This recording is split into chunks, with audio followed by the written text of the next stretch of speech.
Welcome to Positive Recovery MD. If you're listening, chances are you want to create happiness around you and thrive in your life. We're glad you're here and you've come to the right place. This podcast will inspire and motivate you to not merely survive your recovery journey. We'll give you the tools to build or strengthen your foundation to thrive and flourish in your life.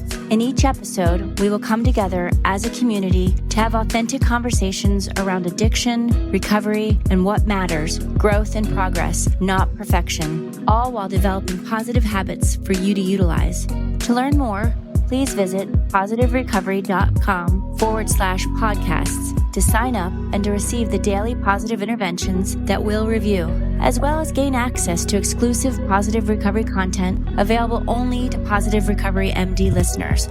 All right, let's get started.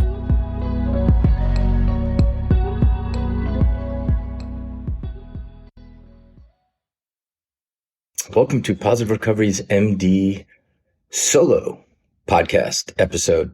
The theme for this episode is finding independence, joy, and freedom in recovery. So Positive Recovery's MD podcast talks about thriving in recovery.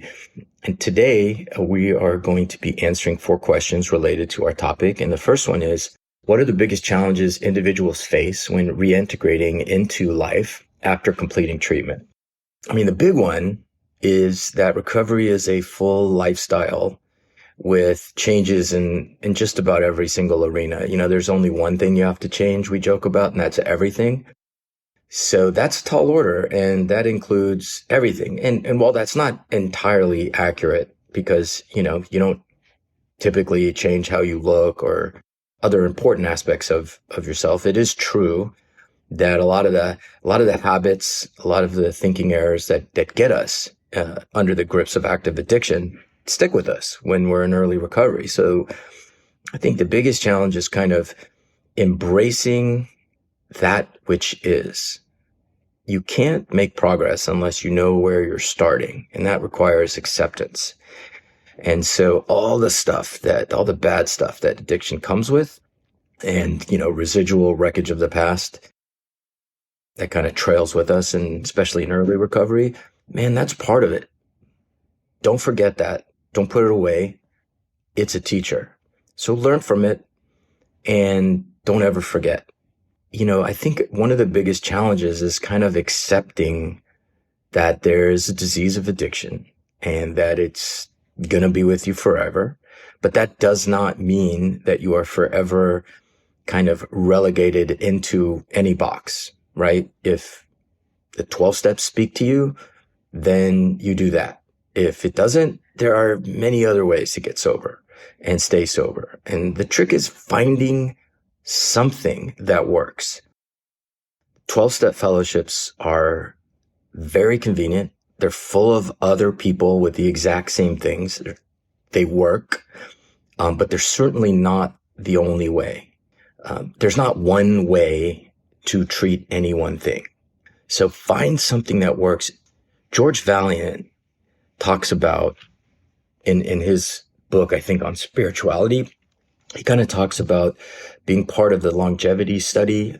He was a custodian of the Harvard longevity study, which is a fantastic repository of information. And, he kind of distilled down what works for alcoholics over the lifespan in terms of, what helps provide recovery and happiness, and AAs, has better outcomes than not going.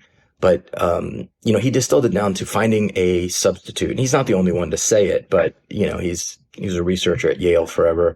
He was actually on the board of AA and, was a great teacher. But he says, find a substitute. And, recovery groups can provide that. Churches, synagogue, mosques, other places of worship can provide that. Some people find meaning in a substitute in doing marathons, triathlons, or, just working out, meditation, something that is a healthy distraction. Not something that you're going to do in order to avoid life, but I think finding something meaningful that's a substitute is key. I think that's probably the best advice I can give. Question 2, how do you know you are recovered, in quotation marks, from substances and can go back to normal life? Well, I don't want to get stuck in semantics because some people have disdain for the word recovered. Some people say they're recovering. I don't really have a lot of energy one way or the other. I kind of know what people mean. And if you're in recovery, you're in recovery. There's no cure, so to speak. It's a chronic disease. There are changes in the brain that happen that don't revert back. So, and there's other things, but we know it's a chronic disease, but so is diabetes, so is high blood pressure, so is asthma. These are things you can live with and often without medication.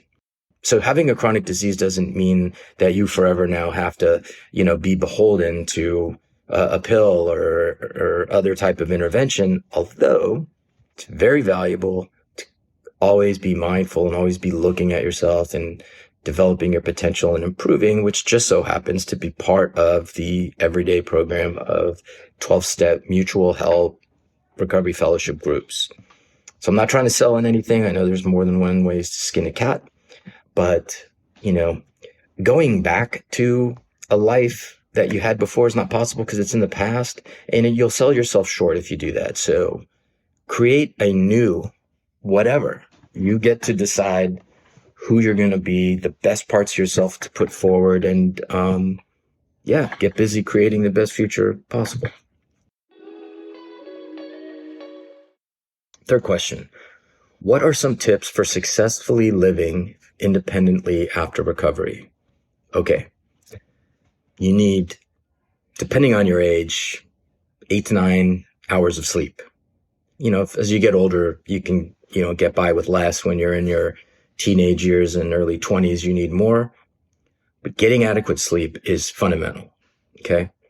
Eating a diet that is nutritious, that is more whole foods than not. So avoid processed foods. Hard to do, but it's ultimately way more valuable. Get a good multivitamin, finding a substitute that's meaningful, adding positivity in your life, engaging your character strengths so that you enter the state of flow, developing positive supportive relationships, more meaning and purpose in your life, and more achievement. These are the best ways to live independently in recovery. Question 4. How do you know when you're ready to live on your own after recovery? Some people are pair bonded and they don't need to live alone, but I think I know what this means. Some people require detox level of care, intensive inpatient, and afterwards they, sometimes will be recommended to do other levels of care. At any point along the way, you might find yourself in a sober living community. This can be done after inpatient. It can be done right from the bat. These are therapeutic communities. They're valuable. They provide structure and accountability and often drug testing. So I'm guessing this question was sort of phrased for those of us who sort of, how do we know when we're ready to get back into independent living? And I think it's not linear, right? It's not going to be the same for everybody. It completely depends. I've had friends and patients throughout the, last 21 years who sort of needed this therapeutic community of sober living because they just weren't ready or prepared to have zero accountability. And you don't have to be in that situation because you can find one. There's tons of options. You just do a Google search. There's Oxford houses all over the place. There's lots of local ones. I think, meeting with a licensed chemical dependency counselor, social worker, anybody that sort of specializes in addiction, or substance use disorder, therapeutic modalities, can be a physician, psychologist, can be anybody, like I mentioned. And yeah, it could be a great option. And how do you know when you're ready?